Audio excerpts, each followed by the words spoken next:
Rick Smith.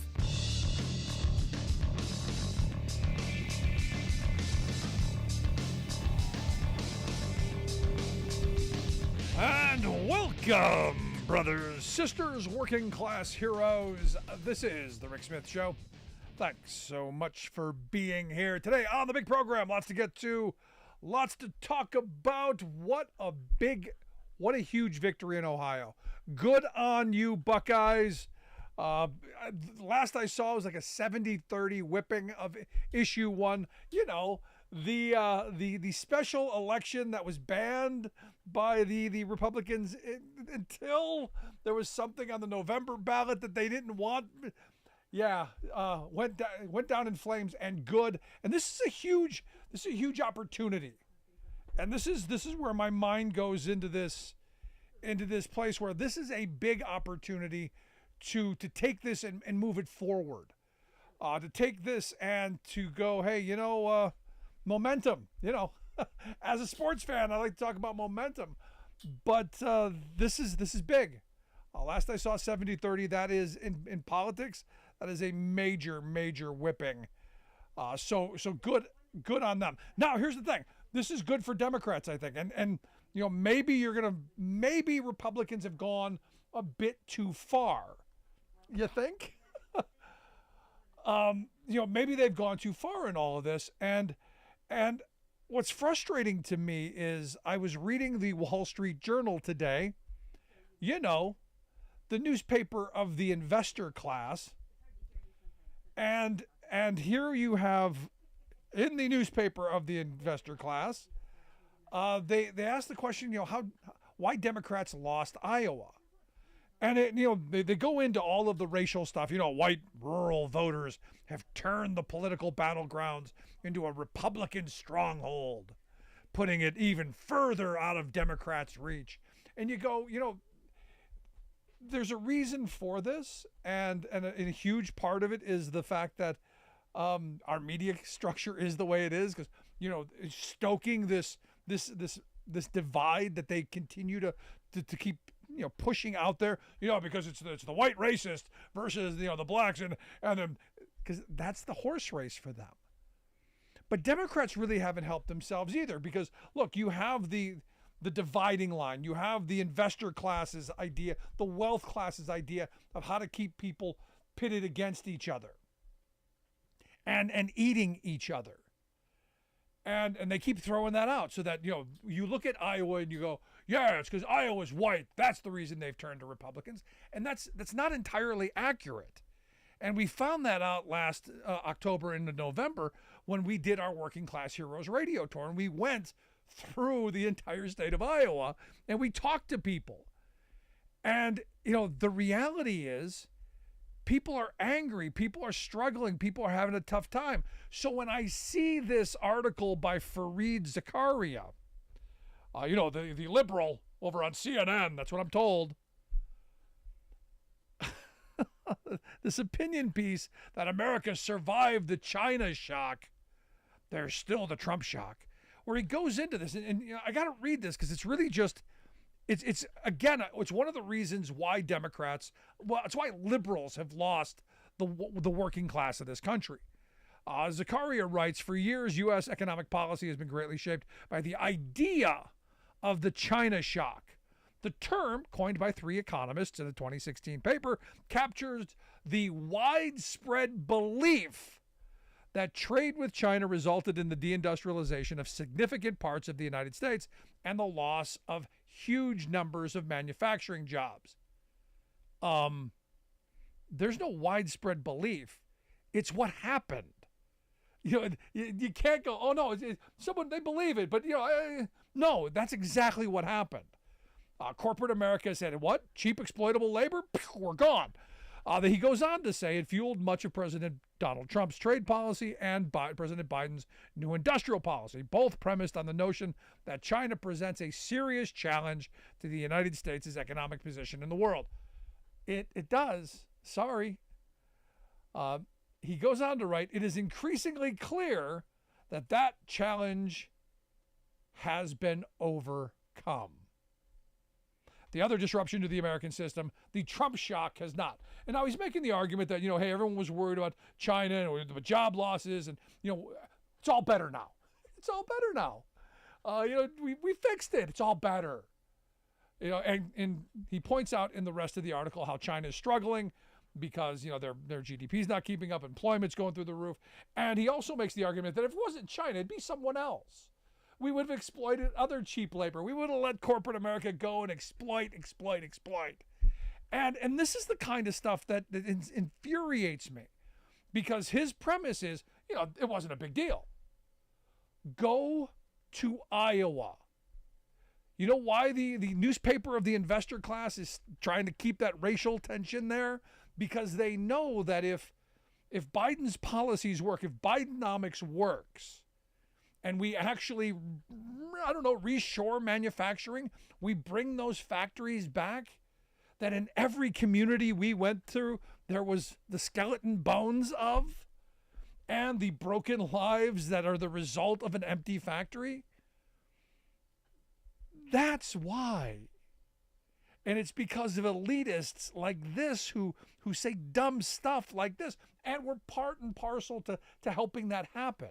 Look, NAFTA, birthed under Reagan, fully negotiated under H.W. Bush, but signed under Clinton. And now you go, but he did add the environmental and the labor protections. Yeah, but they were about as useful as an aged dog with no teeth.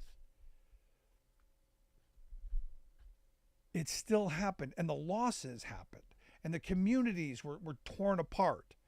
And we went into a lot of these places, not just in Iowa, but in Ohio, Ohio's, sadly lost its mind over years. In my state of Pennsylvania, in Wisconsin, and in Michigan, we went through these places. And in town after town, their identity was stripped away. And the reason I'm such a big supporter of Joe Biden right now, he understands it.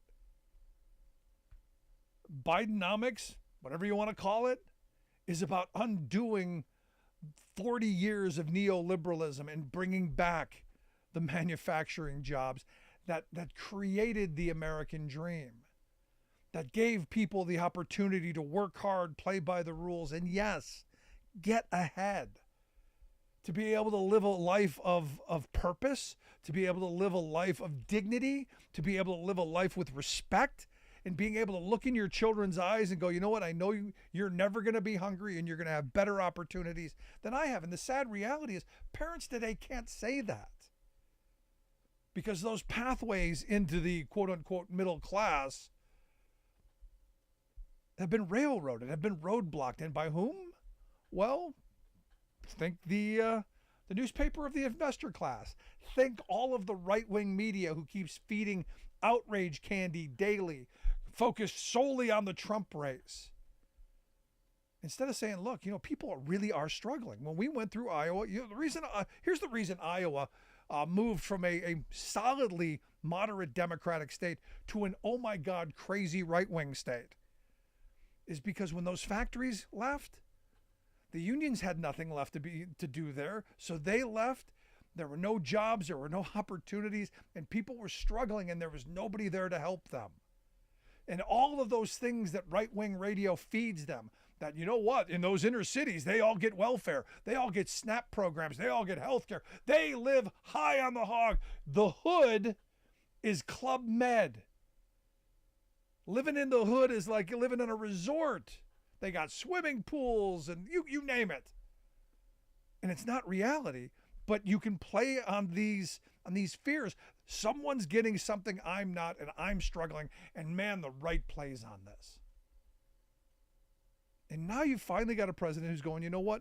We're going to bring that dignity back. We're going to bring that matter of respect back. Those places that used to be something. Used to be known for something, used to stamp their name on something. I did this. Understand, when I talk about Buy American policies, it's not just the economics of it. That's a huge part. It's about having the jobs here and having the economic activity here, but it's also about the pride. The pride people take in the work that they do and putting their name on something and saying, you know what, I do this. My building trade friends are the most obnoxious in this category. You can't drive through a town with them without them going, I did that. And that is a great thing. But you go back to the 80s and the 90s, and what happened? And into the 2000s, we lost millions of productive, respected manufacturing jobs.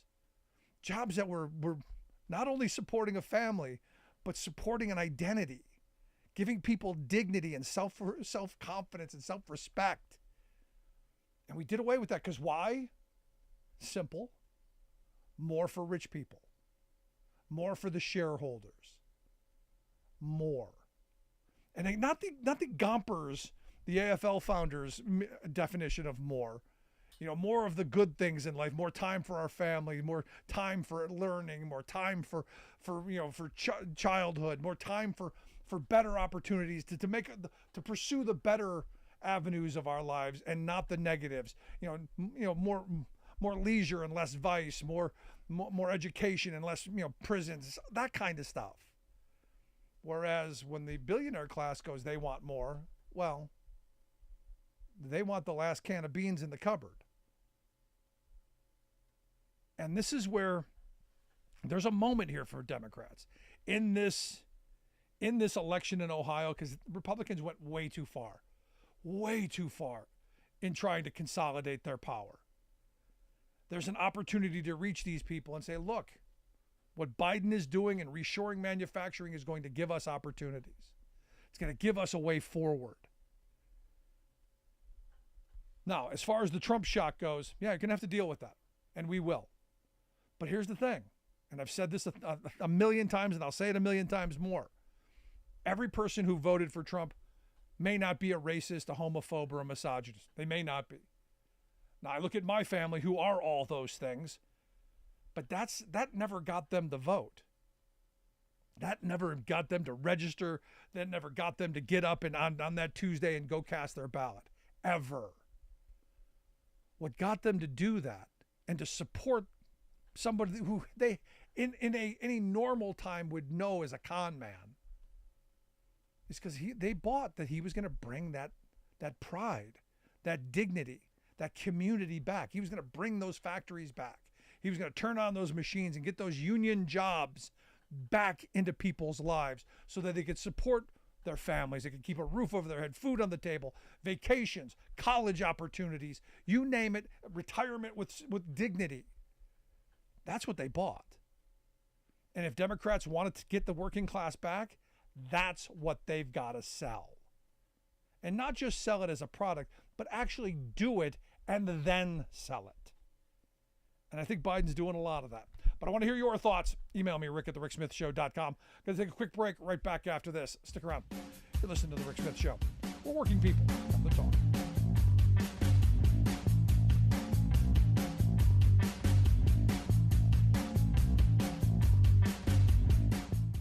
We are AFGE, the American Federation of Government Employees. We represent 700,000 federal and D.C. government workers who are the vital threads of the fabric of American life. We support our nation's military. We take care of our nation's veterans. We protect our nation's borders. We respond to our nation's crises and natural disasters. We provide services to our nation's seniors. The American Federation of Government Employees. We work for America.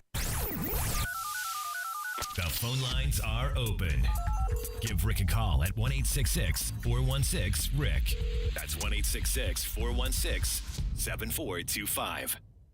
We are AFGE, the American Federation of Government Employees. We represent 700,000 federal and D.C. government workers who are the vital threads of the fabric of American life. We support our nation's military. We take care of our nation's veterans. We protect our nation's borders. We respond to our nation's crises and natural disasters. We provide services to our nation's seniors. The American Federation of Government Employees. We work for America.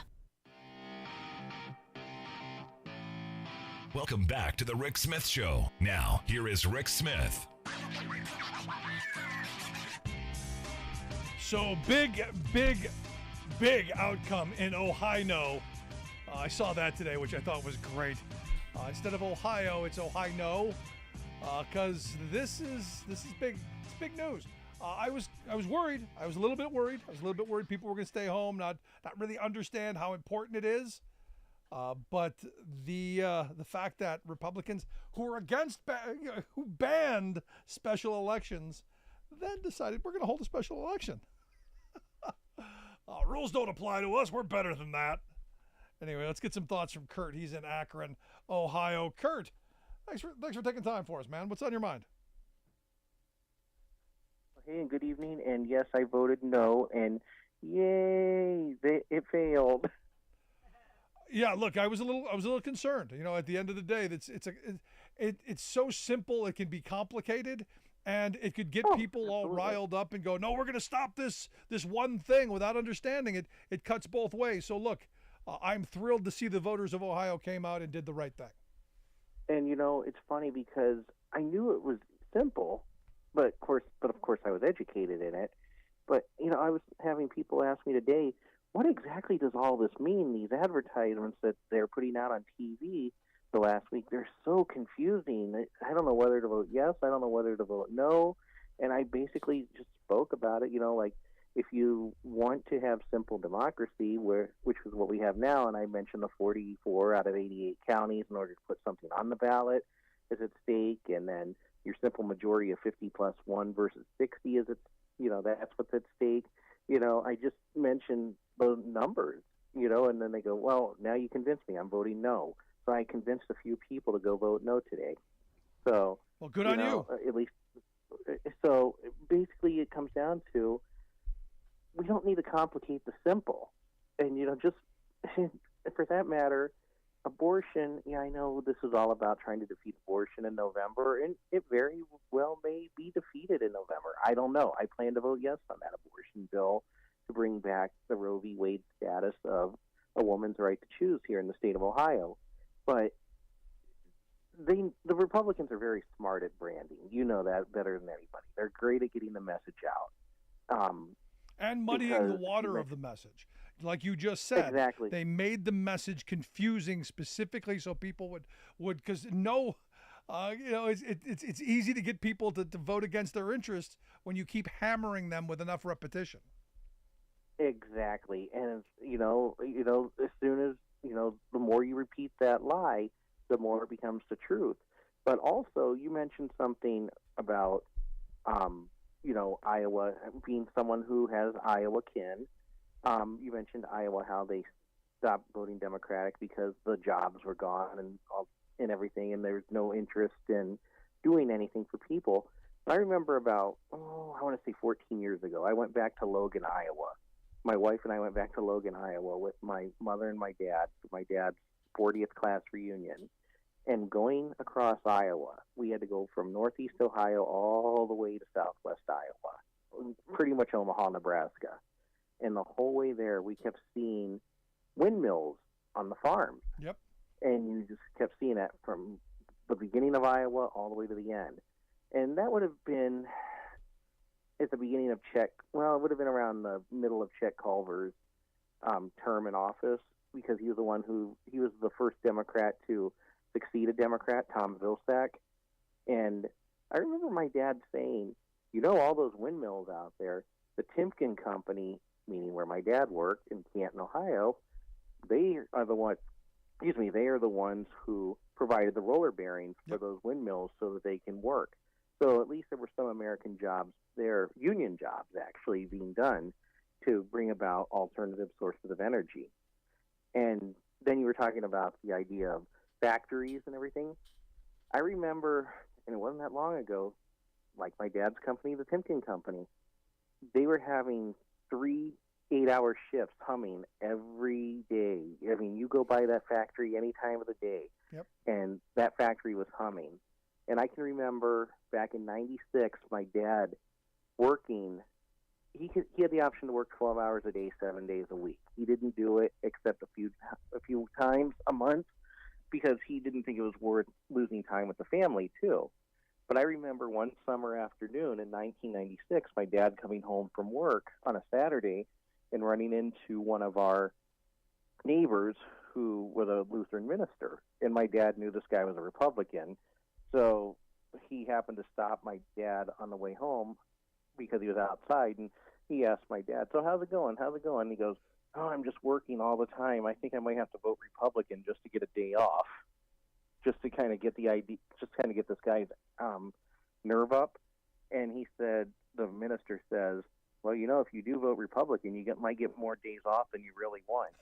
So, boy, he got that right. He got all the days off.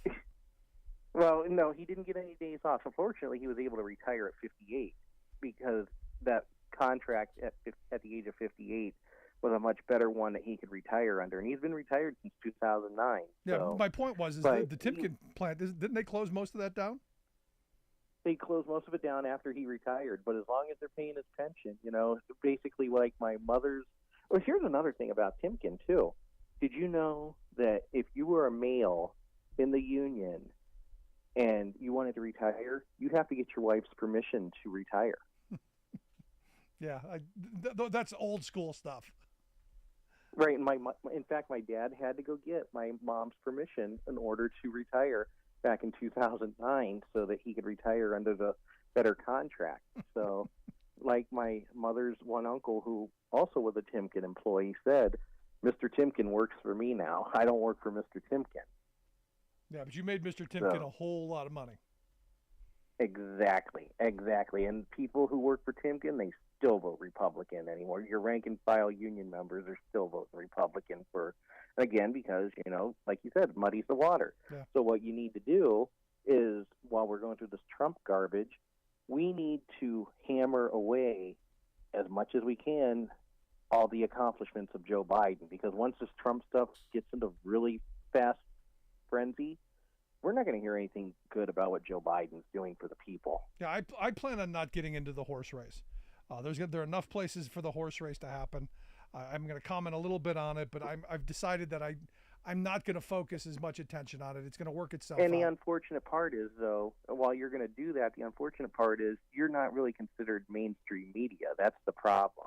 It's going to be that mainstream media that's going to do the whole thing, and less people are going to hear what you're saying, which is the important stuff, and therefore it's just somehow we got to penetrate this bubble. We really got to penetrate this and pop it, and do like what Harry Truman said. If you benefited from the Democratic Party and you're in labor and you don't do your duty by voting for the Democratic Party, you are the most ungrateful human being this country has ever produced. There you go, Kurt. I appreciate the time, man. Thanks so much. All right, thank you. Bye-bye. No, the reality is that what Kurt talked about there was the lives of virtually every working person of that era. And look, everyone, my age and older, they knew those people, and that's what I go back to, and that proves, it makes my point even stronger. That like I said, my family, they're the basket of deplorables. It's the environment they came up in. But it was those union jobs that they lost. It was that security, those wages, those benefits, those opportunities for themselves and their families. That's what people want back. So if Democrats do anything, start hammering on that. Start hammering on making lives better. Just my thought. Want to hear yours? Email me, rick@thericksmithshow.com. Quick break. Right back.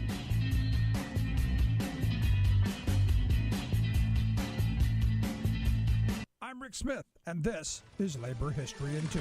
On this day in labor history, the year was 1902. That was the day more than 100 trade union delegates representing thousands of working people in St. Paul, Minnesota, elected Charles James to be the president of the city's Trades and Labor Assembly. Virtually forgotten by history, James is considered to be the first African American elected to a city labor council anywhere in America. He was born in 1866 in St. Paul and began working as a leather cutter for local shoe manufacturers at age 15. This was at a time when most African Americans were excluded from skilled trades. His biographer Dave Riley asserts that it is unclear when James became involved in union politics and organizing. Shoemaking was the largest mass production industry in St. Paul, employing thousands. Riley notes that the Knights of Labor had been active in the city during the 1880s, and shoe workers were among the first to organize. By 1899, James had become the first president of a newly formed shoe workers union in Minneapolis,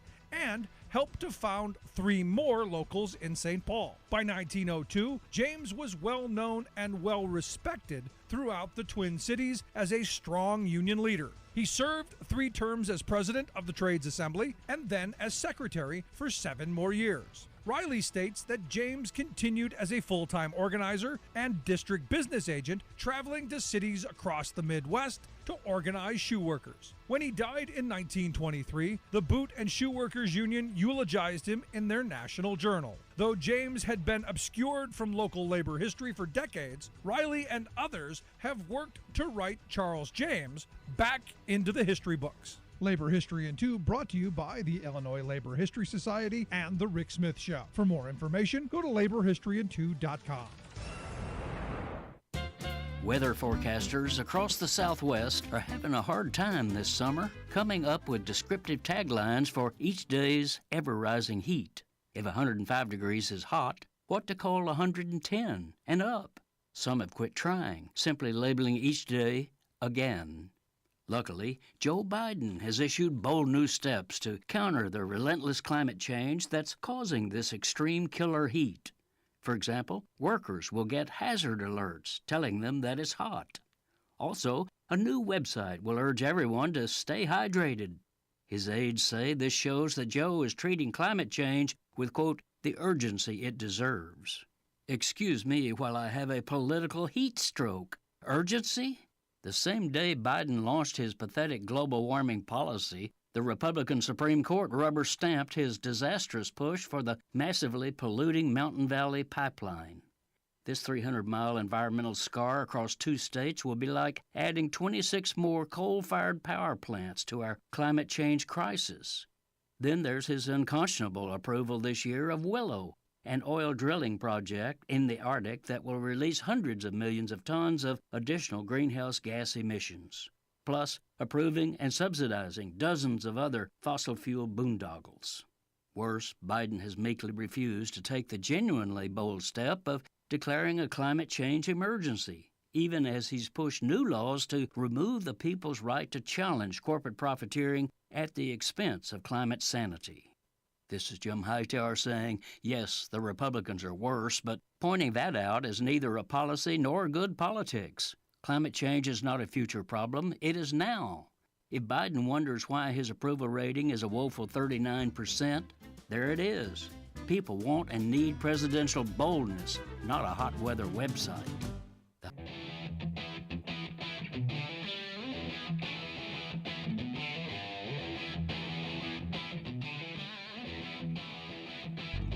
Welcome back to the Rick Smith Show. Now, here is Rick Smith.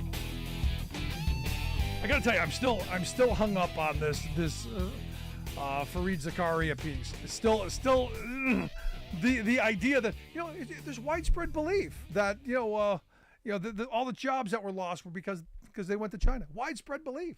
Yeah, and it's this line just I can't get this. In fact, I put it in red. That's how accurate. It's increasingly clear that the challenge of China has been overcome. It's overcome. We've beat it. It's going to be great from now forward. Oh, geez, Louise.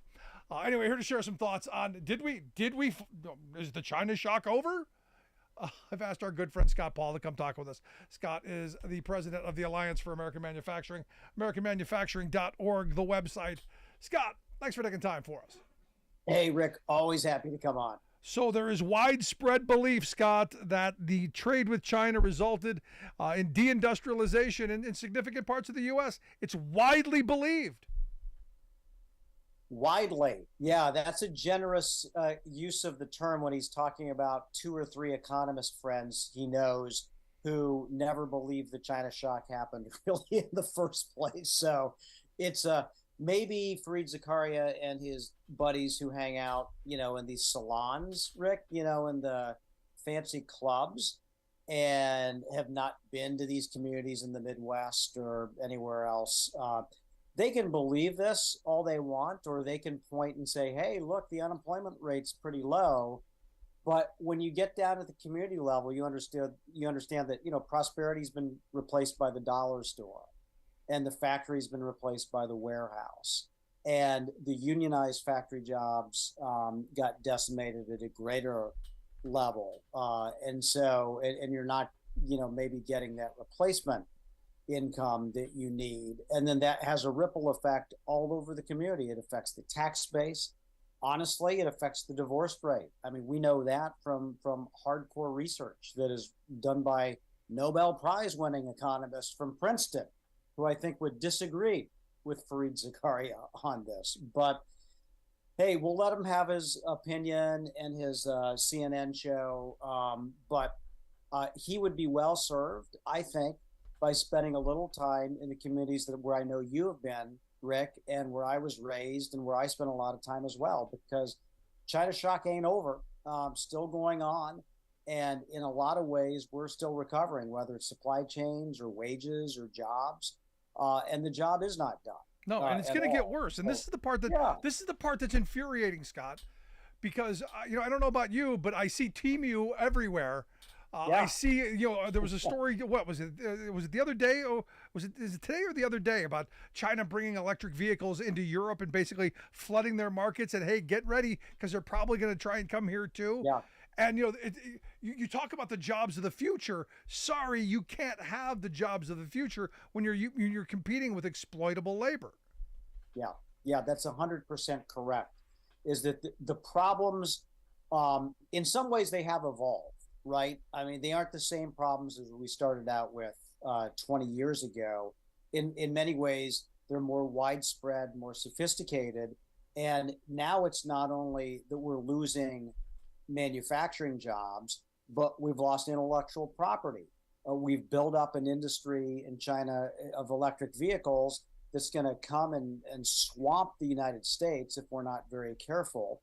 And we know that we have given over the keys to many critical sectors of our economy, like take medicine, for example. Like, we didn't have medicine shortages 20, 30 years ago when we had more of the productive capacity here.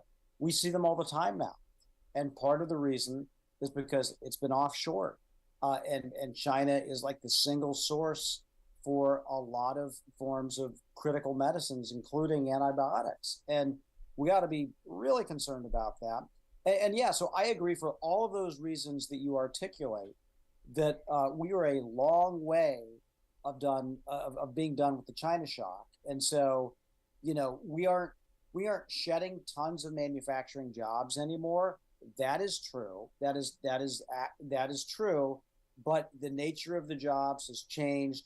More are probably at risk today than they were, and we're having a harder time digging out of it. And it's creating all sorts of other challenges.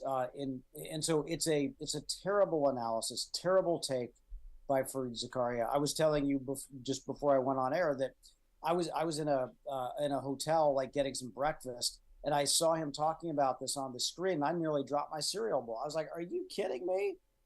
This is not how it looks, out my window when I'm traveling in communities in the Midwest." So, but he just doesn't get there. He doesn't understand. And this is why, again, I go back to that Wall Street Journal piece. How Democrats lost Iowa. It's this kind of talk. It's this kind of elitism that working people go, they don't care about me. Because I went through a lot of these communities where the biggest employer was the drug rehab center, where the Dollar General store is the only store in town, where all of the storefronts on Main Street are boarded up. I went through those places, and it's because the factory left. And it didn't leave because it had to. It left because it was seeking more profit for the 1%, for the shareholders, for the wealth class of this country, who decided, screw these poor people, screw these working people. We want more for us. Yeah, that's exactly right. And the remarkable thing about this now, I think, is that I think many, not all, but I think many national Democrats have awoken to this, right? And they realize it's a challenge, and they realize it's a political challenge. But more than that, honestly, they realize it's an economic and a policy challenge. And so there has been this response. And it would have been easy for Biden to just dump the Trump tariffs and say, I'm going to go back to being free trade. And he didn't. He did not. And he got hammered by people like Fareed Zakaria, by the way, for taking a tougher line on trade. And in fact, in many ways, making it a more sophisticated line, because he was able to enlist some European allies to try to take on China as well, which Trump was never able to do. And on top of that, it's not only, tariffs alone aren't going to bring jobs back. You have to invest in our own economy. And he's done that to the tune of trillions of dollars to try to bring some manufacturing back to the United States that's going to also have climate benefits and benefits for our infrastructure. Yeah. And we are starting to see the fruits of that. It's pretty awesome. So, you know what? It is not too late for a lot of these communities, but it's going to take, 3-5 years for this to fully come online and to see that prosperity start to return to a lot of the communities where it's been lost for 20 years now. Yeah, I mean, Zakaria makes the argument that China's got some problems, and they do, but so do we, and they're investing in the new technologies and the new energy supply of the future. Someone sent me a graph of all of the wind and solar and hydropower and other renewables, and how much China's how many gigawatts China's producing compared to the U.S. And over the last 4 or 5 years, they're off into the 140 gigawatt area, where we're still down in the 40s. Yeah. And look, Europe's not much better. India's worse. China's leading the way in all this and creating those jobs. And a minute ago we had a caller say he went across Iowa, saw the windmills. All that stuff should have been made here. The steel, Absolutely. The bearings that were made in Timken, all of that stuff could have been jobs here. Yeah. And that was the missed opportunity in terms of deploying this. And fortunately, with the clean energy manufacturing money that this administration is administering, there are Buy America requirements attached to it. So sometimes they're phased in because we literally had no capacity on some of this stuff because it had all been offshored. But it will be there for things like solar panels and many of the wind components that we're going to need because we are going to need those jobs. Right? I mean, someone's going to be making these things. It should be us. Yeah. And it should be those people in communities that lost their jobs to this very real China shock. Yeah, and the thing is, though, what I hear from my friends on the right is, well, we can't bring those jobs back because nobody wants to do those jobs. Yeah, well, that is not true. I mean, the problem that, a lot of those folks, as well as like employers who say, I can't find anybody to do X, Y, Z, part of it is this disconnect between expectations on wages, which I think are very important. Number one. Number two, part of it is confusion about who's responsible for the training. And a lot of times the employers want to offload that and say, well, you got to figure it out. When in the past, it's been the employer. Yeah, because you're there for the employer's benefit. Yeah, you're making money for the employer. I mean, this is the part that gets me, and I've been struggling with for years that the employers are saying, no, we want government training programs. We want you to go on, pay for your own training. I guess I'm old enough to remember where you could get a job in the mail room, and you could get a job, sweeping the warehouse floor. You could get a job doing something on the ground level, and they would train you to do the next job next job. And when an opening came in, they say, hey, we're going to move you over there, and we'll show you. That's how it used to be, not anymore. Amen to that. And here's the thing, and I know this will resonate with you. It is not coincidental that the decline of unionization in manufacturing, mostly due to offshoring, but also due to terrible laws that have been put into place and migration from the north to the south of some manufacturing, at the same time that was happening, employers were saying, well, it's harder for me to find this person or that person, when in fact, and I think this is important, unionized manufacturing workforces have an easier time filling those jobs, filling that pipeline, and building that prosperity. And the best examples that we see around the country of this are where you have those union partnerships with the employers to bring people in, to get those skills, and to yes, move them up on that ladder. And so it is a tried and true method, but unfortunately, way less than 10% of manufacturing is represented by a union right now. And so that's part of the solution, though. No, this is what corporate America has done masterfully. They've gone and you think the Powell memo forward, they've gone and they've destroyed organized labor and been very effective at it through laws, through defiance, through breaking the law themselves, all of this stuff. And now we got to start over again, which is why I'm so thrilled to see that there's a lot of labor activity going on right now and people fighting the right fights. I look at the SAG-AFTRA workers and the writers who literally are, it's not about wages and benefits. It's about their existence. It's about them being around. It's about AI taking not just their jobs, but their images and their likeness and using them forever. I mean, this is a real true fight of this moment. Right. Yeah, it is. And so, and I'm just going to say, in general, for a change, this administration isn't tipping the scale the other way. In fact, it's speaking out on many occasions for workers' rights, which I think is very important, and that helps. And, this is the perfect example of public policy meeting collective bargaining. The steelworker victory in the South with the Bluebird buses. Obviously that was won through hard organizing, and that is the primary reason. But a secondary reason is because of Buy America rules, and that if Bluebird wants to sell buses to the entities are getting federal money for that, they have to be made in America. So Bluebird couldn't use the threat, we're going to move these offshore. If you do this, they can't, because their business model is built on those sales that involve public investing. So that's a case where Buy America helped to ensure that there was a victory there. And I think that we got to see that all over the country. Yeah. No, I'm glad you brought that up, because I want to finish on this point, because this is really important, because we talk about Buy American, all the time, and how Buy American works. You sent me an article, saying, look, in Wisconsin, 200 new jobs are going to be there at Nokia because they're moving production to the U.S. because they understand, there's benefits to making it here. Not just the jobs and the good PR, but there's benefits to this. And this is where smart industrial policy comes into play, where Trump talked a lot about it, did nothing. We got a guy who's not saying much, but actually doing the job.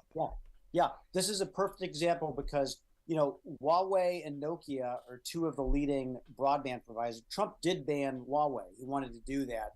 Biden continued that. But that doesn't mean that our telecom equipment is going to come from the United States. But the Buy America laws that were attached to the broadband money in the infrastructure, that did. And that is why Nokia brought those jobs to Wisconsin, because of that Made in America requirement that Biden and Harris and a lot of congressional supporters put into place. But that's Buy America, creating good jobs in America. And I think that's what good policy is all about, Rick. Yep. And it's about time.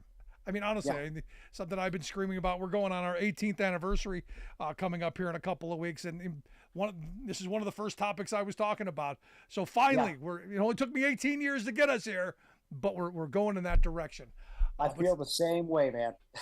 But Scott, as always, I appreciate the good stuff. Thanks so much. All right. Thanks, Rick. Thanks so much for having me on. Appreciate it. Scott Paul, president of the Alliance for American Manufacturing, AmericanManufacturing.org, the website.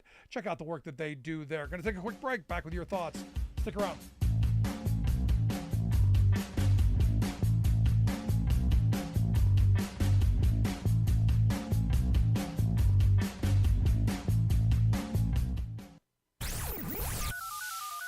The phone lines are open. Give Rick a call at 1-866-416-RICK. That's 1-866-416-7425. I'm Rick Smith, and this is Labor History in 2. On this day in labor history, the year was 1850. That was the day that two tailors who were out on strike in New York City were killed in a confrontation with the police. It is thought that they were the first workers to die while participating in a strike in the United States. They certainly would not be the last. The United States has one of the bloodiest labor histories of any industrial nation. It's estimated that at least 700 people have lost their lives to violence during a strike. The vast majority of those slain were workers. Some of the most bloody conflicts included the Great Upheaval of 1877, where across the country 100 workers lost their lives in an uprising of railway labor. Then, in 1892, the strike against Carnegie Steel in Homestead, Pennsylvania, 9 strikers and 3 Pinkerton agents died. 2 years later, 30 workers died across the country in a boycott and strike against the Pullman Palace Car Company.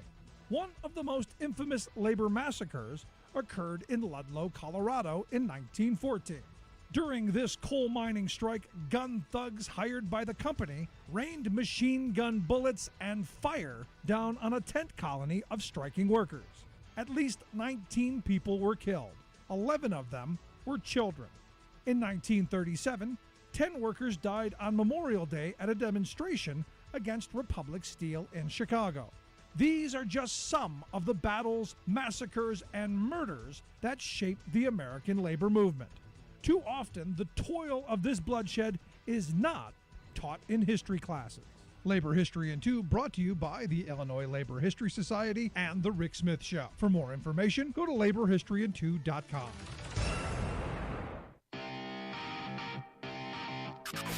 You're listening to The Rick Smith Show, where working people come to talk. So yesterday we talked about the AFL-CIO's Executive Pay Watch report. And not surprising, our CEOs are quite well fed. Our CEOs are well heeled, wealthy. You know their cupboards aren't bare. In fact, they point out that the average S&P 500 CEO to worker pay in 2022 was 272 times. That means whatever you made working for one of these companies, the guy at the top made $272 for every dollar that you made. And I got to tell you, I know some of these people. I don't think they're worth it. I don't think they're worth it. The average compensation for an S&P 500 company CEO in 2022 was $16.7 million. You know, if we had a tax code that said, anything over, we'll say 10 million gets taxed at 92%, I think you'd see those numbers come down. The amount of the average S&P 500 CEO's pay has increased $5 million in the last decade. So they've gotten a sizable raise, wouldn't you say? In fact, over that same period of time, what has happened is a lot of these companies have seen their dividends, their indexes fall 18%. So that whole idea of a meritocracy, they're getting results, Rick. They earn what they got. Not so much. And the reason I bring this up is I was watching a report about Shawn Fain. He's the new president of the Auto Workers Union, the UAW, and they've got a lot of demands. And I've had a couple people email me and go, I think he's out of his mind. He's asking for too much. And it goes to show, it's one of these things that goes to show that we as working people undervalue ourselves. That we don't think we're worth very much. Because what Fain is doing, and I find this to finally someone is taking this, something I've been screaming about for a while. He's saying, he's going in front of those executives and saying we want a 40% pay increase over the next 4 years. And people are, 40% pay increase? How's that? Where does he get that number from? You want to take a guess? Take a wild guess. Where do you think? Where do you think that 40% number over 4 years comes from? I'll make it easy for you. That's how much the executives' pay has increased over the last 4 years. So he's only going, look, you paid yourself 40% increase over 4 years. Why aren't you willing to pay the people who actually do the work the same increase? Because we used to do this. This used to happen. And I know it's hard to remember. It's hard to fathom that workers would have this kind of power to demand that they get paid better. I know it's hard. It's hard. And I've been saying this for years. I want to sit down across from these CEOs who are making, 100 times, 1,000 times. What was the Live Nation CEO makes 5,000 times what the workers are making?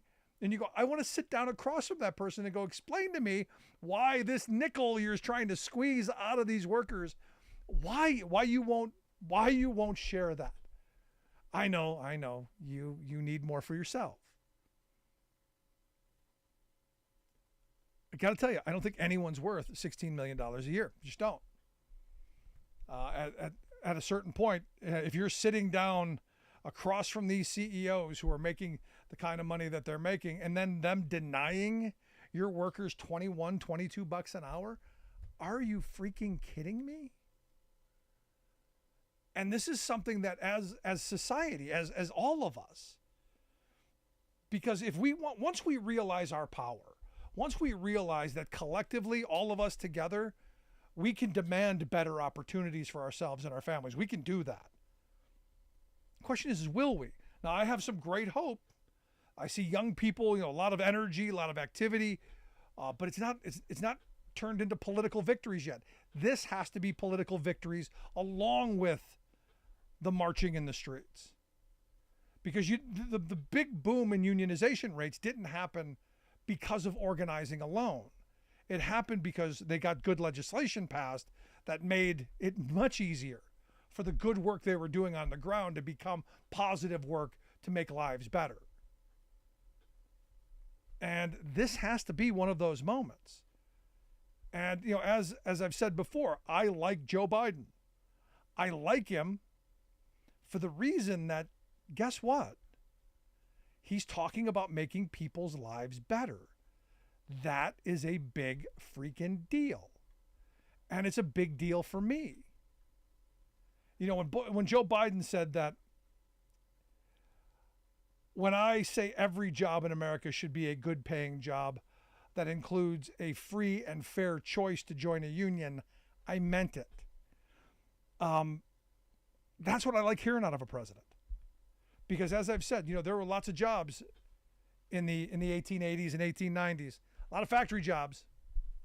There was a lot of industrial employment in the 10s and in the early 20s. Lots of it. Didn't pay anything. It was dangerous.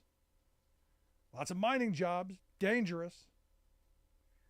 Those jobs became good jobs when they became union jobs. When people were saying, we're going to share in the profits that our labor creates. And I know we don't work in mines or in factories much anymore, but it's that mentality of our labor is worth something. We are worth something. We are valuable. Our time is valuable. And when we come up to that, when we come around to that idea, maybe we'll get what we earn. Want to hear your thoughts? Email me, rick@thericksmithshow.com. Right back.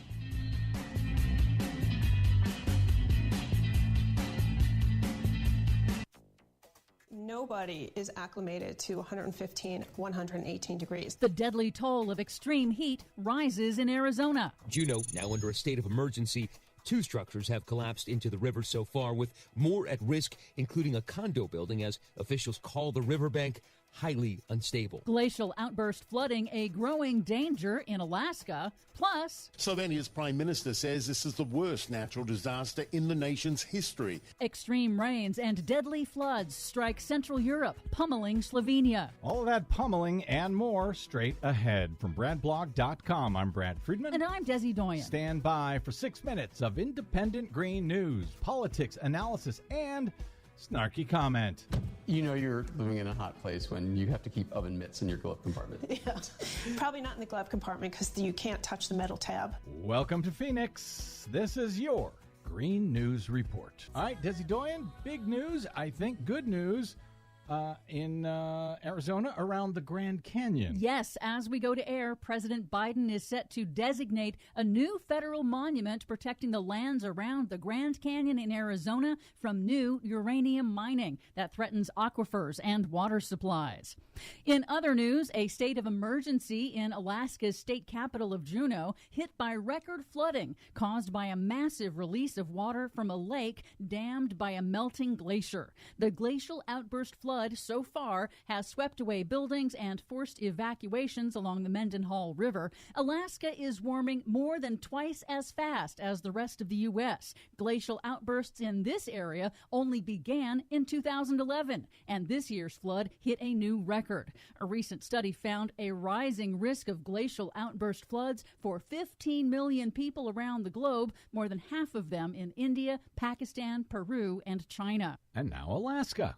The cost of climate change is hitting hard in Slovenia, where they're just beginning to assess the human and economic costs from days of relentless, intense storms that hit Central Europe and triggered record flooding. Officials say it's the small nation's worst ever natural disaster, with floodwaters inundating 2/3 of the country, killing at least 6, with preliminary estimates of more than $500 million in property and infrastructure damage. When was their best ever natural disaster? Good point. In South Korea, more than 40,000 Boy Scouts and Girl Scouts are being evacuated from the coastal campsite of the organization's World Jamboree to get them out of the path of a looming typhoon. However, the international conference was already on the verge of being canceled after the most intense heat wave in decades sent nearly 1,500 teenagers to hospitals for heat-related illnesses.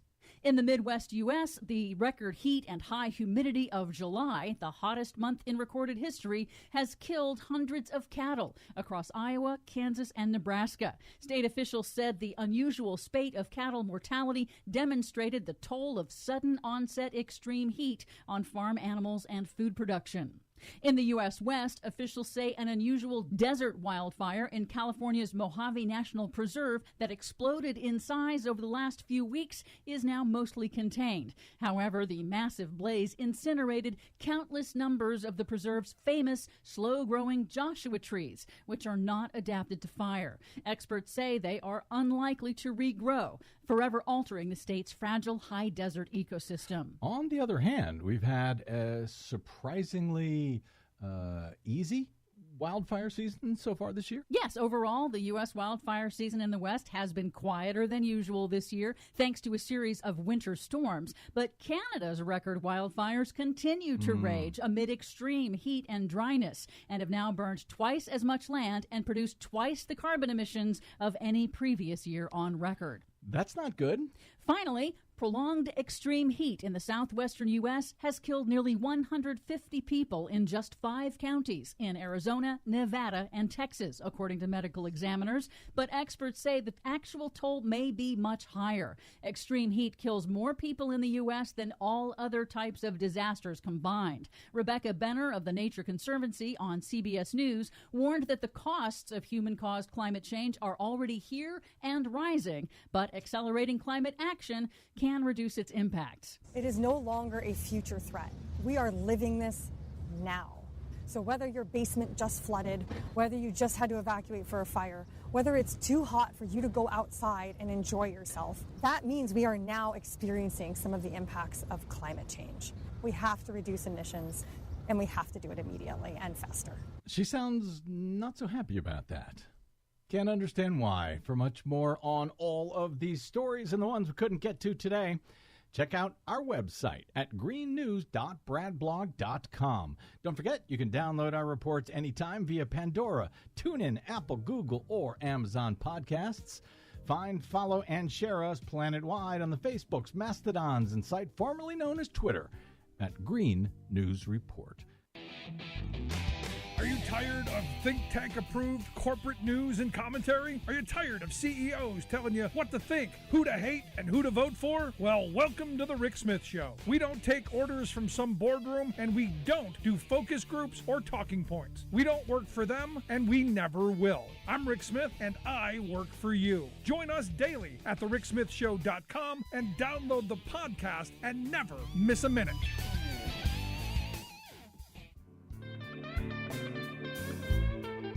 Welcome back to the Rick Smith Show. Now, here is Rick Smith. So Bidenomics. Inflation at its lowest level in more than 2 years.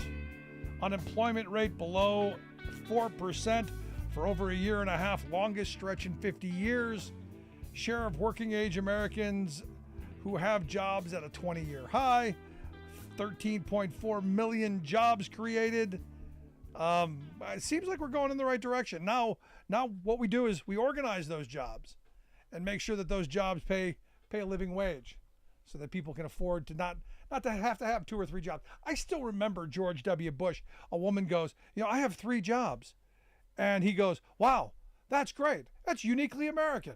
It's great that you do that. And I don't think that's not where the woman was going. The woman was going, look, I work 3 jobs because I have to. I have to make ends meet. And he's like, no, that's fabulous. It's great you got 3 jobs. Everyone should have 3 jobs. That's what got us into the mess and where we are today. Let's quick go to the phones. Got Alice on one. Alice, how are you? I'm insane. Does that sum it up? Okay. Well, what's on your mind? What I wanted to say is I believe that the union's coming back, and then also the voters starting to turn out like in Ohio. I think what's going on is people, and I'm not talking about the extreme right wing, people are starting to wake up, and they're going, you know what, wait a minute here. I think I'm just a little bit tired of, your religious beliefs being pushed down my throat, or your erroneous economic policies being shoved on the rest of us. And I really do. I think people are starting to pay attention. The people in the middle are starting to pay attention. Because, for the most part, most of us, you have your 2 extremes, and then most people in the middle, we really don't pay attention unless something really bad is going on. And I think that people are starting to go, well, wait a minute here. What did I hear?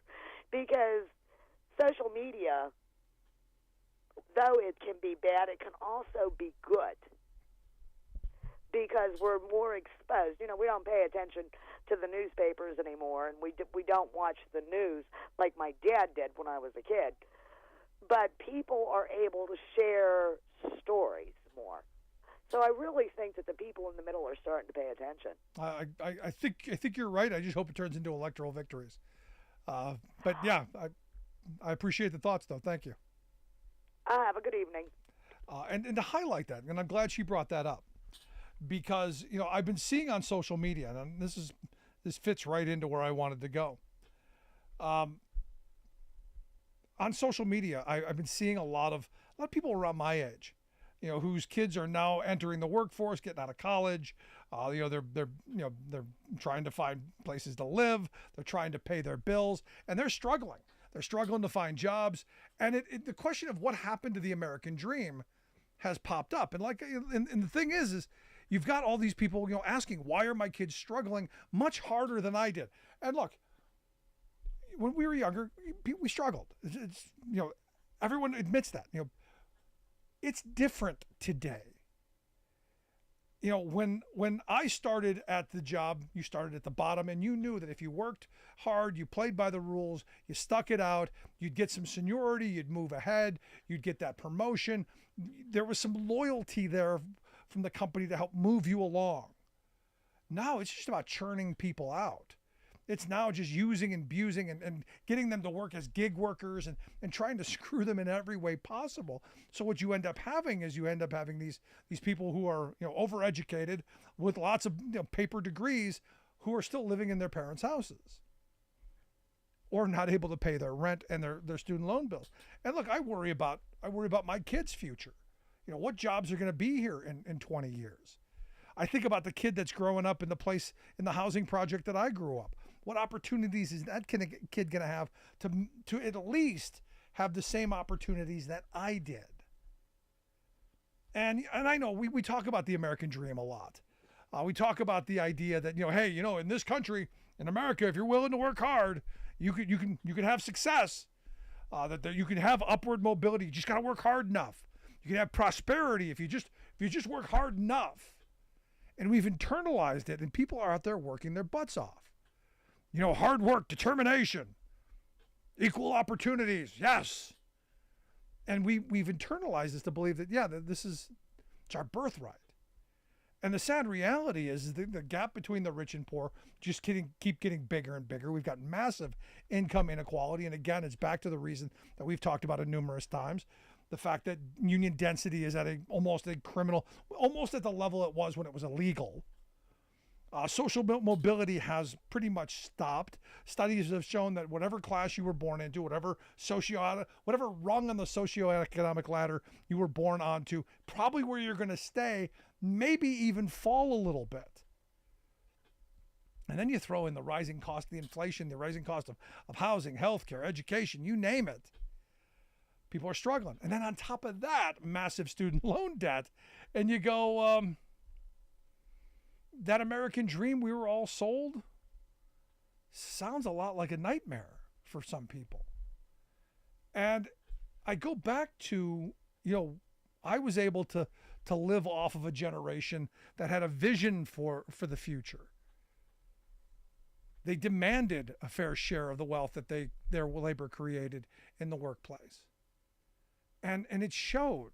There are a bunch of great graphs out there that show, from the end of World War II until the mid-1970s, as productivity, skyrocketed, wages went up with it at the equal rate. Workers got a share. It was actually a meritocracy. They got the same share of wealth that they created, and it worked. And then middle 70s, all the way through to now, it's been deadlined. People are actually, making less than my grandparents' generation did. And it's finally now Joe Biden who's saying, look, something's not right. We need an industrial policy that's going to bring those jobs back. And I think Biden's got to do a lot more talking about, and I think he does some of it, but I think there's got to be a lot more stories of him talking about, hey, when the father came home from work and the pride that, hey, you did the job, things are going to be okay. We've got a future here. There's going to be opportunity. That positivity that came out of my grandparents when they got married. My grandfather came back from the war. They got married for the old-fashioned reason. They had to. My aunt, their firstborn, came a little early, as I'm told, the old wives' tale. The first one always comes early. But when they got married, they were living in their car because my grandmother's parents threw her to the curb, and my grandfather was basically homeless because they were dirt poor. And from that beginning, got a job. Thanks, Franklin Roosevelt for passing the minimum wage. At least got, the quarter an hour. And then got that union job. And my grandfather talked about, getting that job, that it was a tough job shoveling coal off the back of a coal, truck 12, 16 hours a day. But it paid. It paid well. It paid enough to get them a place to stay and then to be able to raise a family. And then, became a truck driver and, all this stuff. And because of that union job, was able to lead a solidly working class, middle class existence. And that's the story of millions of people. So when I see these TikTok videos of mothers going, I don't know what to do. I don't know how to tell them anything. They're struggling. And their struggles are real. And this again is where I come back to smart policy is how we deal with this stuff. Education policy is how we deal with some of this stuff. Healthcare. And I think Biden's doing what he can in this moment. Look, there's no more legislation going to be passed in this term. Maybe in 2024 when he's reelected, and maybe if you get a Democratic Congress, maybe you get something, to add on to help us move forward even further. But that comes back to us. That comes back to the voters doing what they did today in Ohio, holding Republicans accountable when they overreach. And I say this all the time. Republicans hate working people. Look at what they do. The unholy marriage of the Republican Party and conservative Democrats brought us the world that we're in. Brought us the struggle of the moment that workers are in. I see things turning around. And this is why we need to come together more than we are. And put down the red hat and the blue hat and get that hard hat. And because we've got a lot of rebuilding to do. Just seems like now's the time. I want to hear your thoughts. Email me, rick@thericksmithshow.com, or give us a call, 1-866-416-RICK, 1-866-416-7425. We'll take a quick break. When we come back, Kamala Harris was in Philadelphia talking about prevailing wage. What's that? I know, right? Going to come back with that. Stick around. You're listening to The Rick Smith Show.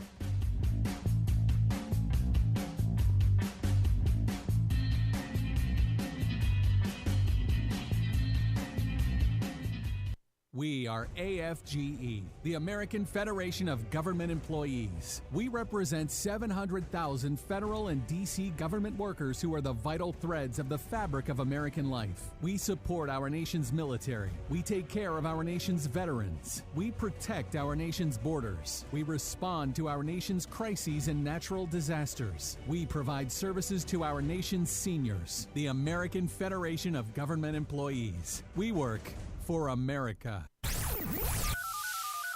The phone lines are open. Give Rick a call at 1-866-416-RICK. That's 1-866-416-7425. We are AFGE, the American Federation of Government Employees. We represent 700,000 federal and D.C. government workers who are the vital threads of the fabric of American life. We support our nation's military. We take care of our nation's veterans. We protect our nation's borders. We respond to our nation's crises and natural disasters. We provide services to our nation's seniors. The American Federation of Government Employees. We work for America. Welcome back to the Rick Smith Show. Now, here is Rick Smith. So Kamala Harris was in Philadelphia today at the Finishing Trades Institute. It's the place where the building trades teach their apprentices how to do glazer work, how to do drywall installation, painting, build stuff. And the apprenticeship programs are some of the best that you're going to get into. You get paid to learn. You learn a craft that is portable. You can take it with you the rest of your life. But she was there at the Finishing Trades Institute in Philly talking about prevailing wage and how the administration is going to change the prevailing wage laws back to the way that they used to be, from the New Deal through right around 1983, when the Reagan administration and again conservative, Republican, corporate Democrats, those ilk began attacking prevailing wage. And we've seen the attacks all across this country. There are a number of states, Iowa, oddly enough, being one of them, that went and repealed their baby bacons, their state prevailing wage laws. On the national level, it's called the Davis-Bacon Act. On the state levels, you have prevailing wage laws, or they call them baby bacons, that are just on the state level. And what they say is, look, and this is very much New Deal, my grandparents' generation thinking, and it's not wrong. It's actually smart policy. It's saying, look, if we're going to use tax dollars to build a road, to build a bridge, to build a school, to build a hospital, to build anything, whatever we, the citizens, need, whatever procurement our tax dollars are going to pursue, we should be pursuing high road employment. We should be ensuring that the people who are doing those jobs have some decent wages, have decent benefits, have good working conditions, stability, all that stuff. And she was in Philly today to say, look, we're going to move back to that era. And what's interesting to me is how little we know about prevailing wage. And this is one of those things that I remember years ago, I was giving a presentation to the building trades, and I got in trouble for it because what they heard and what I said were two completely different things. I said, look, there are people out there who are rallying against prevailing wage, who are holding these demonstrations against prevailing wage, and in the media, everyone is saying, look, it must be bad because there are people out there who are against it. And, our voice is one of the few out in the media structure saying, hey, there's a benefit to this.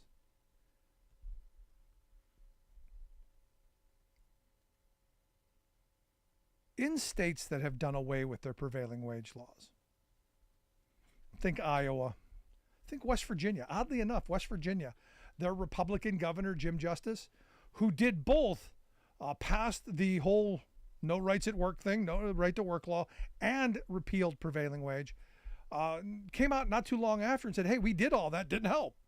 We were told it was going to be the panacea. It was going to bring us jobs. It was going to be fabulous. And it made things worse. And there's a definitive study on this that was done years ago about Iowa, where when they did away with their prevailing wage laws I think it was back in the 80s, what they found is that the people who were in the building trades were sufficiently talented enough to find other jobs. So as the wages went down in those jobs, they were able to find other employment, start their own businesses, find other employment. And what happened then is you ended up getting transients coming through. You would get, fly-by-night transient, contractors to come through, and, they would underbid things, and they would do a shoddy half you-know-what job and take off. And here you're left with this halfway done monstrosity that you overpaid for because you had to pay somebody to come in and do it right. And you still don't have a local building trades because all those people left. And that had played out in a number of other places. That's been kind of the reality of what we know. You have these skilled craftspeople who are like, you know what, if I'm not making a good living doing this, I'll go do something else because I have the opportunity to do that. And then you get these contractors like, well, I got to get anybody. So, hey, let's get that crew that, I don't know what they build, but they'll slap something together. And as I've always said, I want the person building the school that my kid is, that my kid's sitting at. I want that person who's building that. I want that person's kid sitting next to mine. Because I'll know the roof was put on right. I want to know that the people who do this work have a vested interest in it being done the best possible way.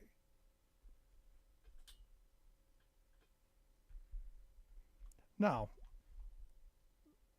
whenever I talk about prevailing wage and also project labor agreements, I can't talk about any of it without the tale of two bridges. And for those who have never heard this, the reality is you've got two bridges, one on each coast. You've got the Tappan Zee in New York, and you've got the Bay Bridge in California. The Bay Bridge, they thought was going to cost like $250 million a number of years ago, actually ended up costing something like $6.5 billion. Yeah, that's a big difference. And it's actually, from what I understand, never going to be actually completed. It's never going to be done because it keeps breaking. Things, the Chinese steel that they use, the Chinese cables, the Chinese welders, because they didn't use prevailing wage or project labor agreement. They went and they thought, we're going to get cheaper labor. We're going to be able to cut corners and bring in these shoddy contractors who did shoddy work. Now you go to the New York Bridge, the Tappan Zee, which was all done under a project labor agreement, all with prevailing wage labor, done not just on time, but early, and not just on budget, but under budget. And actually done. And a very beautiful bridge. I've been over it a couple of times. Very, very much better than the old Tappan Zee, which was actually on wooden floats that were rotting. Did not give me great confidence going over that bridge. But this is the difference in what you get. So now you've got the administration saying, we're going to go back and we're going to strengthen these prevailing wage laws to ensure that workers get a fair shake, get a raise, and that we attract the best people into these jobs. Now, I've had people say, but Rick, those are the prevailing wage, that's just the union wage. And you go, no, it's the prevailing wage. It's the wage most often paid in that area for that job. You got 10 people working at the same job, and 6 of them are making $9 an hour, and 2 are making $3 and 2 are making $7. The prevailing wage is $9 an hour. So if you're going to do that job on a federal contract, everyone gets paid $9 an hour to do that job. This is how you end up raising the wages. And I've talked to non-union contractors and non-union labor, and they love prevailing wage jobs. Only one problem with them, and I've heard this over and over and over again. All of these guys who work in construction love prevailing wage jobs because they get paid better. They get benefits, they get health care and retirement money, they get all this stuff. It's great. Problem is you get these contractors who screw them out of prevailing wage, misclassify them, and then pocket the money themselves, which is why one of the knocks against prevailing wages is its lack of enforcement. The unions do what they can, and they police it as best they can. They do a good job doing it, but there's always someone out there trying to cheat working people, and this is where the Biden administration is saying, we're going to streamline some of this. We're going to make it easier to make sure that people don't get cheated. And that we're going to make it that the money that we spend, the opportunities that we spend, benefit the community. Now, when the bridge collapsed in California during the earthquake, remember during the World Series, I think it was back in the 90s, there was a bridge that collapsed because there was an earthquake. They rebuilt that bridge fairly quickly. And they did it under a project labor agreement with prevailing wage. Well, what folks did is what the economists did at the time is they followed the money. And the reverberation effect of all of the money that was spent on that prevailing wage project and where it went.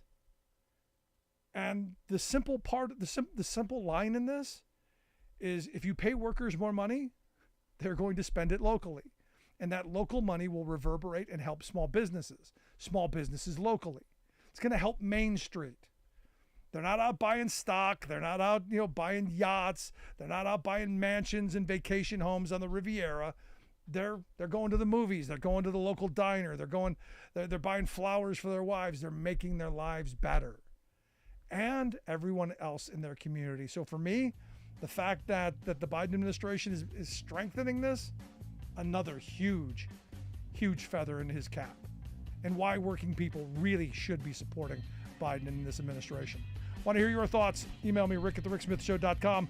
Right back with your thoughts, 1-866-416-RICK, 1-866-416-7425.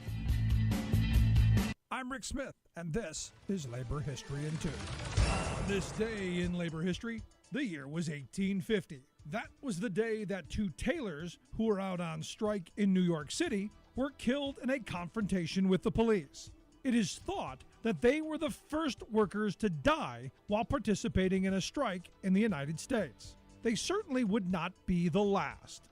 The United States has one of the bloodiest labor histories of any industrial nation. It's estimated that at least 700 people have lost their lives to violence during a strike.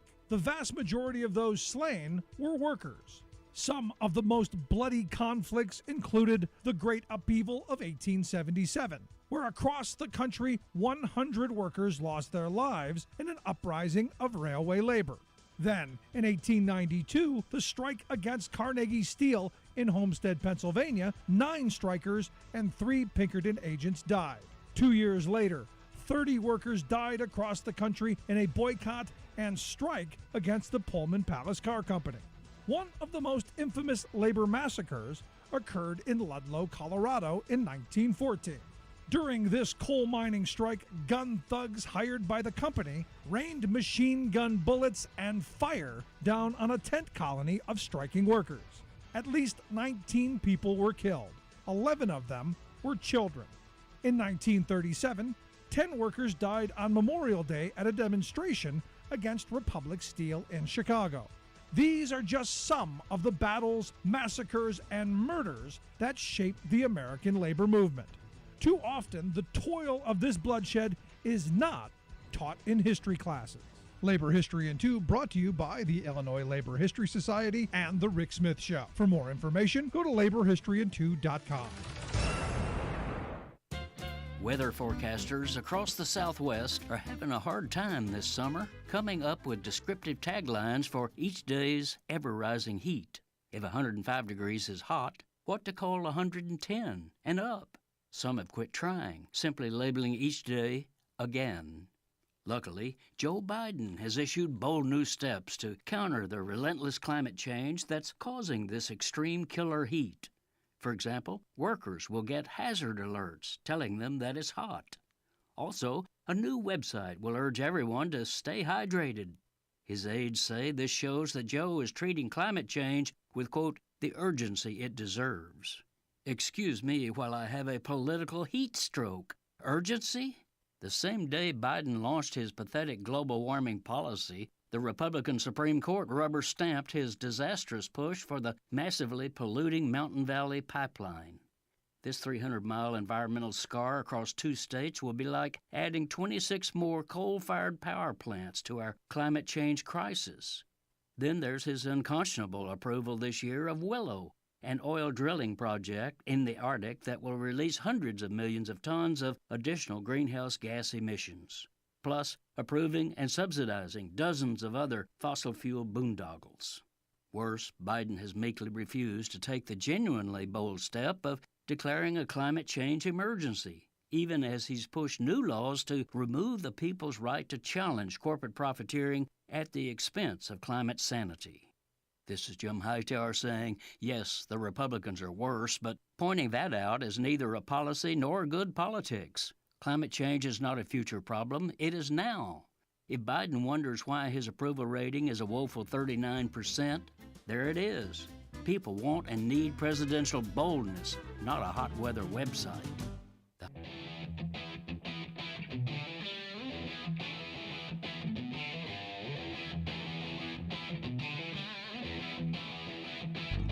Welcome back to the Rick Smith Show. Now, here is Rick Smith. So it looks like Vivek Ramaswamy, he has become the first Republican candidate to qualify for the presidential debate, the first RNC committee debate, by signing the pledge. And the pledge is that you will support the party's nominee no matter what. And this is, again, Republicans they love pledges, don't they? We'll starve children. We won't do anything on taxes. We won't stop people from getting guns and shooting kids in the schoolyard. But we'll send thoughts and prayers. But Republicans are good at pledges, aren't they? I mean, lots of pledges. I think it's the mentality. I think it's that kind of. I do. I think it gives them some kind of comfort to know that I've signed a pledge. Whereas I'm going, wait a second, I don't think I'm ever going to tell you that I'm never going to sign a pledge that says I'm never going to do something. Because, or that I'm absolutely going to do something. I would never do that. And this pledge, you're gonna have to, if you want to debate, you want to be one of us, you want to be in the club, you've got to sign on that you will support the nominee. Well, what if it is Trump? Because understand, Trump is whipping everyone's behind. There's no one even close. And Trump would be an idiot to go through the debates. Because it's only down for him. He should hold his own event on the night of the debate and mock them for having a debate without him. Because the party is that far gone. And now think of yourself. If you're Chris Christie, are you going to sign a pledge that says, I've been hammering this guy? Yeah, are you Mike Pence? This is the guy that wanted me hung. I'm going to pledge to support the guy that wanted me to be hung. Are you freaking kidding me? But that's Republicans. They love their pledges. It's like the tax thing, and they stuck to them, didn't they? The one thing I give George H.W. Bush credit for was not an H.W. fan. There are only two things I agreed with him on. I don't like broccoli, and raising taxes when he had to. When he looked at the books, and he said, "Oh my gosh, we're running up massive deficits. We should probably pay for our stuff," and then had to go back on his pledge, read my lips, no new taxes, because it was for the good of the country, and he got beaten for it. Lesson learned. And now Republicans understand this. So they give them these no tax pledges, which means, I'm never going to raise taxes ever, ever, ever, ever, ever, ever. Even if we go into, what are we at now? $36 trillion in debt? All because of Republican tax pledges? You can't blame the Republicans for that. Yeah, I can. And I think I just did. Because it's them who moved us from a 70% tax rate all the way down to 28. It's them who said, no, we're going to ensure that the wealth class of this country gets to get all of the spoils, and workers, you can pick up the difference. This is one of those things that's just infuriating to me. Also, Mississippi Governor Tate Reeves is going to be facing Democratic challenger Brandon Presley in the Mississippi governor's race. And I think everyone knew this is where it was going to go. But Tate Reeves, put down two challengers. Presley was unopposed. So we'll see what happens in November. There are some who think that the cousin of Elvis might actually have a chance, that Elvis's cousin may actually have a chance to, be a Democratic governor in Mississippi. Oh, wow. Wouldn't that be great?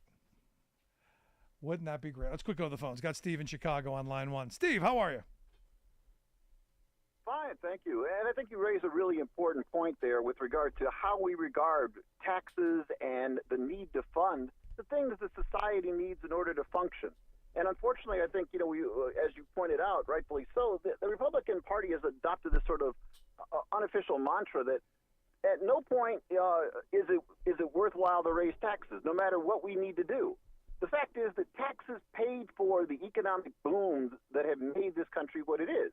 The infrastructure that is necessary, the educational institutions, the healthcare institutions, these things that we paid for through taxes are how we elevated the economy, because it's not a zero-sum game. It's not as if you invest $1 in infrastructure and therefore you lose $1 other places. No, you invest $1 in infrastructure and you get back 10 in productivity.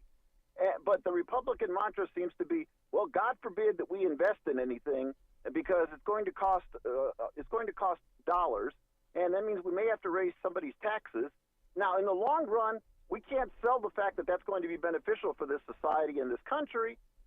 So instead, we're just going to be opposed to any hikes in taxes, anything other than perhaps needing to fund the military, which the Republican Party is always willing to do. But other than that, yeah, everything else is pretty much off limits.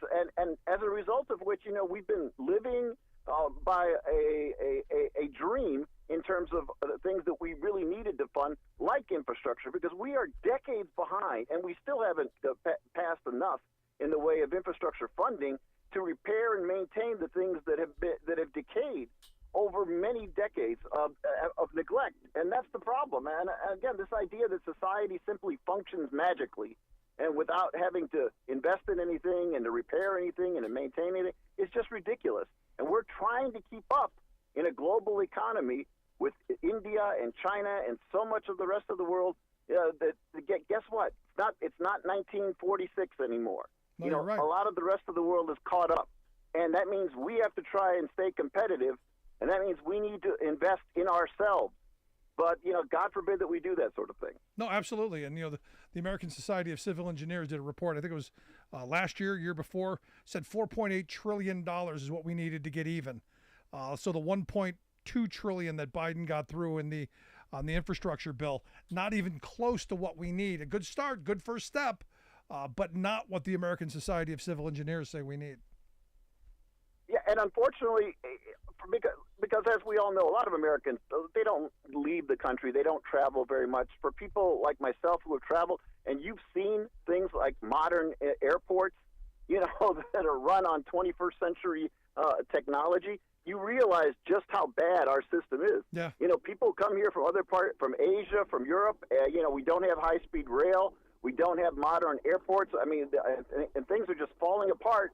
And, yeah, that's what happens when you don't invest. And instead, you decide that you need to create more and more billionaires and millionaires. Yeah, I'm not a big Thomas Friedman. It's going to catch up to you. I'm not a Thomas Friedman fan by any stretch of the imagination, but he had a great line to emphasize what you're saying. He said he went from Beijing to LAX, and he said it was like going from the Jetsons to the Flintstones. Oh, absolutely. And it's a shame because, we were once, the cutting edge of advancement, the cutting edge of technology. We were that shining city on a hill that we thought that was going to last forever. Well, guess what? The rest of the world kept modernizing, and we just kept holding on to what we had built in the 40s, 50s, and 60s. And now we're paying for it. No, you're spot on right. I appreciate it, Steve. Thank you. Take care. And look, Steve brings up a whole bunch of really good points, and thank you for validating some of mine. But, as he was talking about, conservatives believing in magic thinking, you go, well, yeah, that's who they are. The person that's looking down to keep them to be decent human beings, wanting those 10 rules plastered everywhere because they can't remember them. And then the invisible hand of the market that's supposed to, magically do all this stuff, that there's no actual planning into any of this. But even more nefarious than that is their fetish of privatization. And as Steve was talking, I was remembering a conversation I was having with my teenage son, who is coming aware of politically of where we are and what the future is. He's turning into kind of a gearhead. We're learning to ride motorcycles. He's into cars now, so he's kind of starting to think about the world that he's going to inherit. And we were talking about EVs and electric cars and the future of driving, because we both we'll go out on the bikes and we'll ride for an hour or two or three. And he's like, in the future, I don't think we're going to be able to do this. He goes, I fear in the future that, everything's going to be electric. All the cars will be on the grid. The 5G will know where you are at every moment. And, there won't be any more policemen to pull you over because the car will know if you're speeding. And he has this whole thing laid out that him and his friends talk about of what the future is going to be of, look, if I want to do 100 miles an hour, on my motorcycle, that I'll be able to do that, but it'll just tell me how much the fine is going to be to do it. And if you want to get to work 10 minutes earlier and you want to go into the certain lane that's going to let you do 20 miles an hour more, it's going to cost you this much. Now, if you want to obey the traffic signs and deal with the traffic, of course that will still be somewhat free. but everything else is going to cost you. And as I was telling him, I go, that is conservative world. That's the world that they envision. Everything is for a profit. Everything is in the hands of a corporate interest, in the hands of someone seeking profit. Because I don't know if they actually believe this or if it's what their controllers are pushing. But when a handful of people control all of these levers of your life, and you're paying them every month, every week, every day, they're going to make a lot of money. And I've often joked about, when we go on vacation, it seems like, the most exercise I get is putting my hand into my pocket and pulling my wallet out. Especially if you go to Florida, which we will not be going to again. DeSantis's Florida is, well, the cost of, the rental costs have quadrupled over the last couple of years. It's crazy. But, you go there and everything's privatized. You want to go to a public park? It's going to cost you, $8 a head. You want to cross this bridge? It's going to cost you that much. You want to do this? Every time you do anything, it's costing you. And he sees this, and he understands that's conservative world. That's the future for him. And it's frightening because no one knows if the jobs are going to be able to afford those kind of scenarios. Instead of what my grandparents' generation built, which we had the commons. You had public parks, you had public parking, you had public transit, you had public hospitals, you had things that the public did for itself through its tax base. You had public swimming pools that didn't cost you an arm and a leg to go to. I remember when I was a kid, it was this is sounding really old, and I'm only 56. It was a quarter to go to the Gunnings pool. Now I think it's like $9 locally. I mean, it's crazy, but it's those things that the community used to do for itself that are now being pushed off. We've got to make a profit because we've got to pay someone. Our transit authorities have been, profitized. Our turnpikes, our parking authorities, water and sewer, our prisons, those things that we used to do for ourselves. Now you've got this special interest, and he sees this. And he's going, I don't know that this is the future I want. He goes, but I don't know that we can stop it. So right now, it's that kind of gallows humor where he's just joking about it. But I fear he's not wrong. And the rest of us should be too. So again, it comes back to it's policy stuff. The stuff that really affects our lives, we don't seem to be talking about. You know what we're talking about? We're talking about who's drinking what beer and who's wearing a dress. And I don't care. On all of those issues, I mean, and I've had these conversations before. I want people to lead their best lives. Don't care. I want people to be able to support their families and lead their best lives. That's where we should be. I don't care what my neighbor is doing. I don't care what the person across the street or across town or across the country. I don't care what they're doing. And we used to think like that as a society. Now everybody seems to be all worried about what everybody else is doing and offended for everybody else. Maybe there's a way forward. I'm not sure. I want to hear your thoughts, though. Email me, rick@thericksmithshow.com. Also going to take your calls, 1-866-416-RICK, 1-866-416-7425. Going to take a quick break right back after this. Stick around. You're listening to The Rick Smith Show.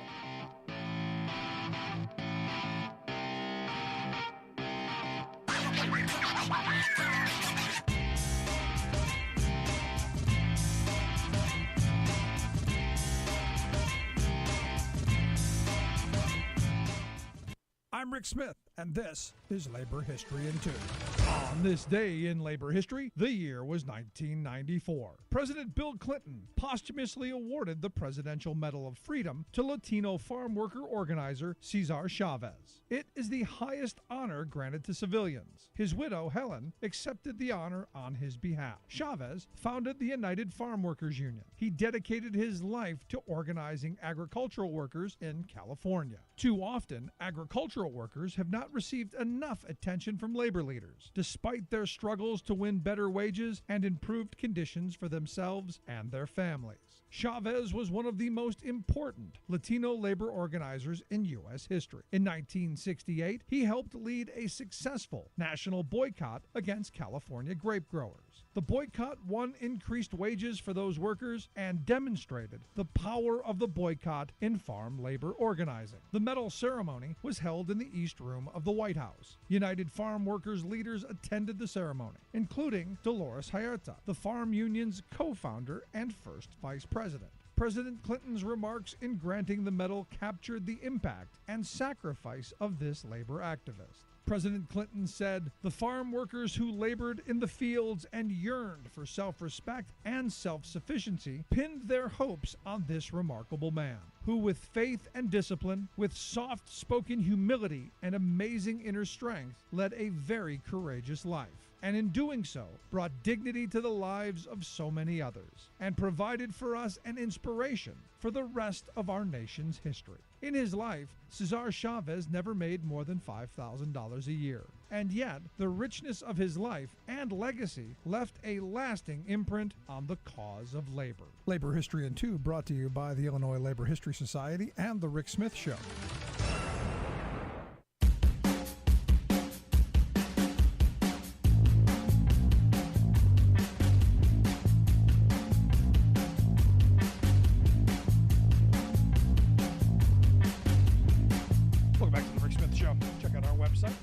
ricksmithshow.com. Questions, comments, something on your mind, email me, rick at thericksmithshow.com. So the way it's looking, it looks like a 70-30 blowout. If that's what I'm looking at, that seems really high on the results in Ohio.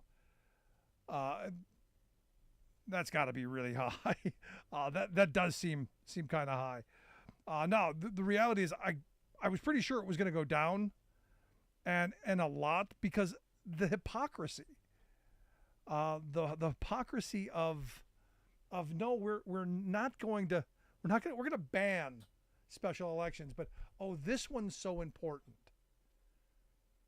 Now, the abortion issue again is I hate to say popular, but the number of people who I think are like me, I think most people, and this is where I'm gonna put this. I think most people are like me. I don't necessarily favor abortion. It's not something that I think is a good thing. But I want it safe and legal.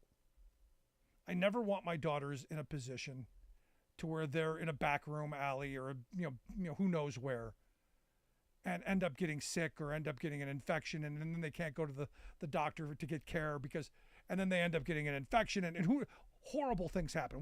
We've seen the history of this. I think most people are in this safe and legal. I don't say I'm pro-abortion or anti. I say I'm pro-safety. I want people to be safe. And I've always said that conservatives, if you were really against the idea of abortion, you should make it much better to bring children into this world. You should make it easier. You should make parents have better opportunities to get health care, to get education, to get child care. You should be pushing policies. And we're in this moment where, again, me as a policy person who believes, good policy makes people's lives better, bad policy makes people's lives worse. Because ultimately government decides who gets what. And right now they're deciding the wealthy get all they want. But for me, I'm looking at this as, if conservatives were really pro-life, and I don't cede them that ground. My daughter and I were having this conversation today because she kept saying, the pro-life people. I go, they're not pro-life. They're anti-abortion, because they don't care about that kid. They don't give a tinker's damn about that kid when it's popped out. When it takes its first breath, you're on your own, buddy. Start whittling some bootstraps out of that umbilical cord, because we're going to get no help from us. And look, Iowa is the perfect example. We talked to State Representative Sammy Sheets the other night, And he said, look, they're trying to privatize education. They've privatized Medicaid. They're gutting the SNAP benefits. They're doing all this stuff to make it harder for poor and working class mothers to raise their children. And yet they want to force more people to have children that they can't afford. And the only decision that probably the only good decision they're making is by saying, no, I'm not ready to be a parent. And this was one of those things. My daughter and I were sitting at the pool today because I'm rehabbing my knee. And you go, you need a license to get a dog. Anyone can be a parent. And now we're forcing people who wouldn't otherwise want to be parents. Now we're forcing them to be parents. How many bad parents are we creating? Because we're sitting at the pool watching a lot of that going on. And then how much is society going to have to pay for all of the negative negative consequences that come out of poor parenting? I don't see any of those policies from our Republican friends. And I want them. Look, I don't want people having abortions. I want them to bring children into this world. But I don't want kids brought into the kind of environment I grew up in, to see the kind of violence, to see the kind of poverty, to see the kind of horrible things that I remember as a kid. No one should have to go through that. And policy can make that better. But we don't have Republicans who think that way. Understand, being anti-abortion is not about being pro-child. It's about being anti-mother. This is about controlling women, not helping them. This is about controlling families, not helping them to thrive and survive. So for me, I look at these people pushing this agenda as punitive. I look at them as being, retaliatory. I look at them as being all of the things that not good. And as one woman said to me, how many of them are on the adoption list to take these kids? Not many. So for me, I would love to see some of those policies. So again, back to the drumming that the Republicans took over this. This is popular in the state, and I don't know that it wouldn't have reached the 60 vote threshold anyway. But this again is one of these moments where Republicans are drunk with power in Ohio, because they've gerrymandered the state so badly that they don't fear the electorate. They don't fear anybody going to vote them out. I don't know if this will be a wake-up call for them, or if they're going to, who knows what they try next election. Because look, someone tweeted over to us and said, "Hey, is this binding?" And I'm like, well, I'm not quite sure what binding means. It means that come November, you're only going to need 50% plus one. It doesn't mean that come next August or next who knows when, or even in September, maybe they're going to run another special election. Who knows what these people will do? But for now, the law is in Ohio to amend your constitution. It's 50 plus one. And that is a victory for working people. So as I've said, will the voters of Ohio hold them accountable? I don't know. Now, as I said, the Mississippi race is going to be Tate Reeves and Brendan Presley. What I find interesting, and I talked about this a little bit yesterday, that Mississippi election officials moved 161 voting precincts since November of 2022. That's less than a year. Have made 161 changes, and you can thank the U.S. Supreme Court for that, because they would have needed pre-clearance to do all that stuff. So come November, and I'm pulling for Brendan Presley, how much of the shenanigans Republicans have already pulled in that state are gonna harm Presley? We will see. Want to hear your thoughts? Email me, rick@thericksmithshow.com. Miss any portion of the program? Be sure to grab the podcast. Wherever you find your favorite podcast, you'll grab ours. Thanks so much for being here. We'll see you back here next time.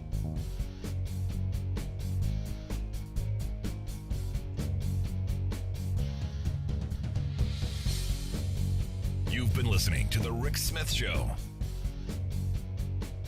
Email Rick at rick@thericksmithshow.com. Until next time, this has been The Rick Smith Show, where working people come to talk.